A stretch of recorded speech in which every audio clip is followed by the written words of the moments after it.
Of our Indian constitution state को एक direction देता है कि कोई भी डिस्क्रिमिनेशन नहीं होना चाहिए on the grounds of religion, race, caste, sex and place of birth. पर हमारे लॉ मेकर्स को ये बहुत अच्छे से पता था कि फॉर्मल इक्वालिटी का मतलब ये नहीं है सबको इक्वली ट्रीट करना, क्योंकि उससे इक्वालिटी नहीं आएगी। और इसलिए इंट्रोड्यूस किया गया इंडिया में कॉन्सेप्ट ऑफ रिजर्वेशन प्रोवाइड की गई on the basis of caste initially, that was for SCs, STs and other backward classes.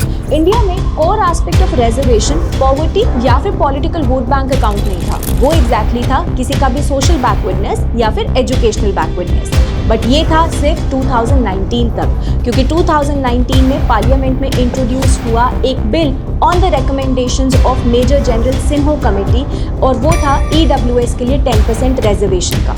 Parliament में भी कोई इतना मेजर ऑपोजिशन नहीं हुआ और लार्ज मेजॉरिटी के साथ पास हो गया हमारा 103rd कॉन्स्टिट्यूशनल अमेंडमेंट बिल, जिसके थ्रू EWS मतलब कि इकोनॉमिकली वीकर सेक्शंस को प्रोवाइड किया गया 10% रिजर्वेशन। और इससे इंट्रोड्यूस हुए दो आर्टिकल्स, पहला 15 क्लॉज 6 जिससे 10% रिजर्वेशन दिया गया इन एजुकेशनल इंस्टीट्यूशंस, एंड दूसरा आर्टिकल 16 क्लॉज 6 जिसमें रिजर्वेशन प्रोवाइड किया गया in public employment.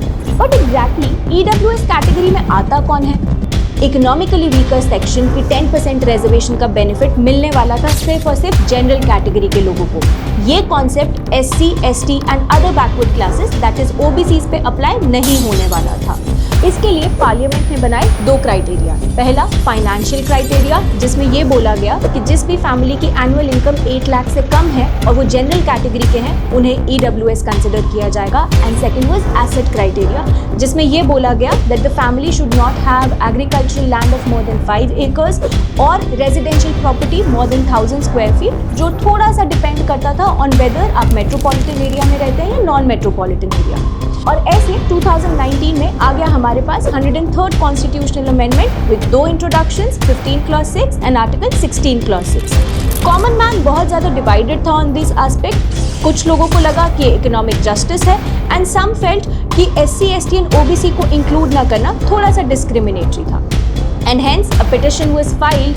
A lot of organizations like Janhit Abhiyan along with NGOs like Youth for Equality, a lot of students, activists, उन्होंने इस amendment के constitutional status के against petition file की, और इस petition की hearing के लिए बना 5 judge bench which was led by then CJI मतलब हमारे ex CJI UU Lalit. petitioners के basically 4 arguments थे। सबसे पहला कि SC, ST एंड OBCs को एक्सक्लूड करना आर्टिकल 14 का वायलेशन है, राइट टू इक्वालिटी का वायलेशन है, इसलिए ये अनकॉन्स्टिट्यूशनल है। दूसरा, उनके अकॉर्डिंग ये amendment basic structure of Indian constitution को वायलेट करता है, इसलिए अनकॉन्स्टिट्यूशनल है। तीसरा, इकोनॉमिक क्राइटेरिया के बेसिस पे तो रिजर्वेशन कॉन्स्टिट्यूशन अलाउ ही नहीं करता और इसलिए ये अनकॉन्स्टिट्यूशनल है।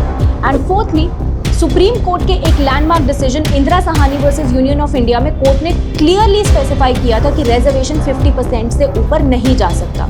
पूरी हियरिंग के बाद सुप्रीम कोर्ट के 5 जज बेंच ने 3:2 की मेजॉरिटी से इस डिसीजन को डिलीवर किया, और माइनॉरिटी में थे हमारे एक्स CJI UU ललित भी।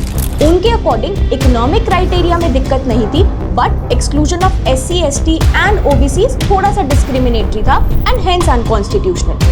While the majority opinion said कि ये स्टेप बिल्कुल गलत नहीं है, बिकॉज रिजर्वेशन का पॉइंट ही ये है इंक्लूजन ऑफ द वंस जिनका डेवलपमेंट नहीं हुआ है, and economically weaker sections of the general category बिल्कुल ये चीज़ सह रहे थे, and hence this reservation was absolutely constitutional. ना तो ये आर्टिकल 14 का वायलेशन था, ना ही ये बेसिक स्ट्रक्चर का वायलेशन था। और साथ ही उन्होंने ये बोला कि इंदिरा साहनी की 50% लिमिट कोई फुल एंड फाइनल नहीं है, इसे चेंज किया जा सकता है बाकी डिस्क्रिमिनेशंस के लिए और लोगों को इंक्लूड किया जा सकता है। So ultimately in Janhit Abhiyan versus Union of India 2022 court ने 2019 की 103rd कॉन्स्टिट्यूशनल अमेंडमेंट को कॉन्स्टिट्यूशनल डिक्लेयर कर दिया। इसलिए आज हमें दिखता है 10% reservation for general category in educational institutions as well as public employment. एक और इम्पॉर्टेंट बात, इस डिसीजन में सुप्रीम कोर्ट ने ये भी बोल दिया था कि अब रिजर्वेशन के मुद्दे को री एग्जामिन करने का वक्त आ चुका है। For more such cases and information please like, share and subscribe to the channel of legal age. Thank you.